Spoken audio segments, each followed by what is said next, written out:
Hello guys, hope you all are doing well.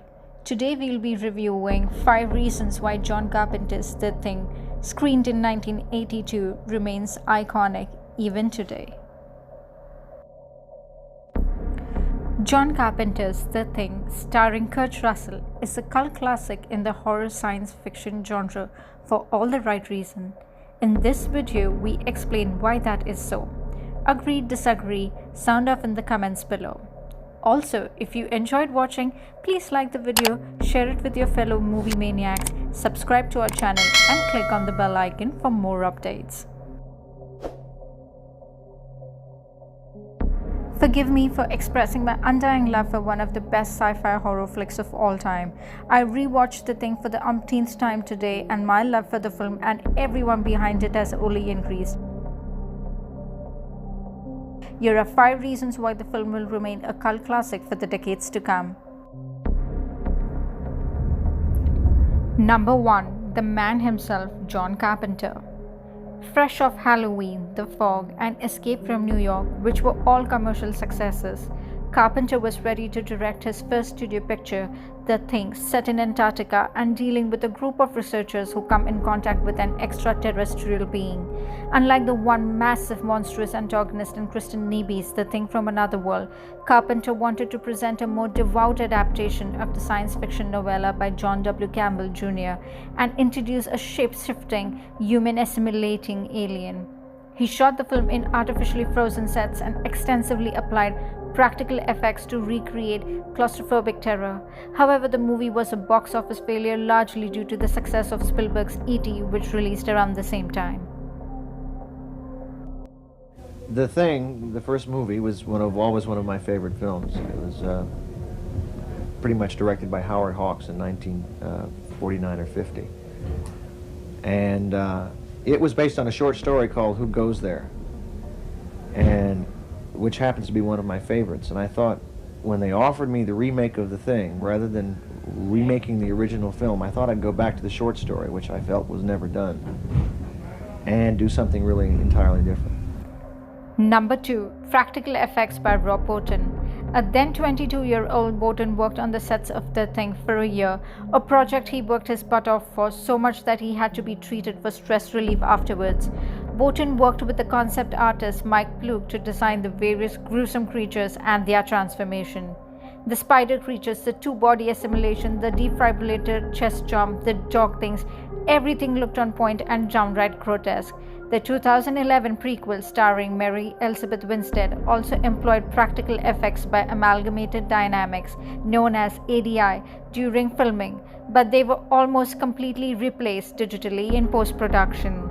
The irony here is, critics and audiences alike wrote off the 2011 film, citing horrible CGI in place of practical effects.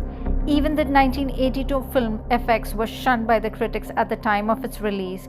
Some even went to call it moronic, B-grade slaughterhouse film. However, when the movie eventually achieved its cult status, the effects work was finally getting the appreciation it always deserved. Number 3. The minimal soundtrack by Ennio Morricone. It is interesting to note that The Thing is one of the few movies where John Carpenter himself had not composed the music. It was satisfying to see Ennio Morricone finally win the Golden Globe and the Academy Award 33 years later for The Hateful Eight 2015, which held so much similarity to his composition in The Thing. I would rate the soundtrack for The Thing as one of my personal favorites when it comes to music and film. An ironical fact is that Morricone was nominated for the Worst Musical Score Razzie. I wonder what these guys were even thinking of smoking.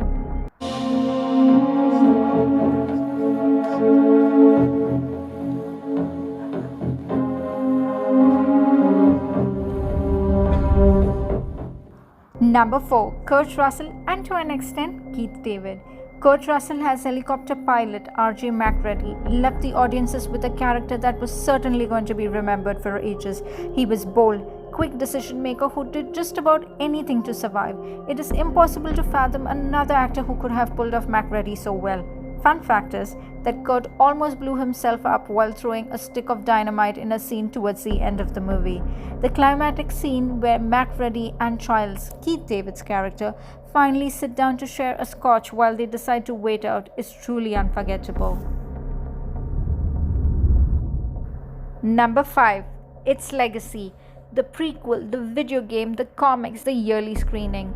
It took nearly 29 years to spawn another film set in the same universe, which ended up as a prequel detailing the events at the Norwegian camp mentioned in Carpenter's film, that was partially able to recreate the ambience and narrative style but lacked memorable characterization, and the replacement of CGI over practical effects made it look sluggish.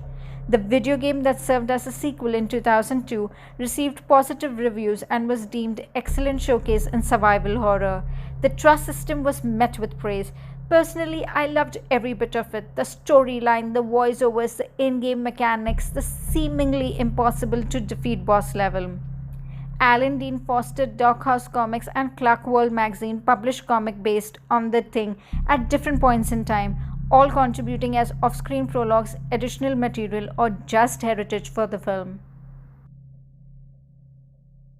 So there you have it, folks. These are the reasons why we believe The Thing is such an iconic movie. If you enjoyed this video, please like, share, and subscribe. Based on the feedback we received for this one, we'll be doing more. Cheers and take care.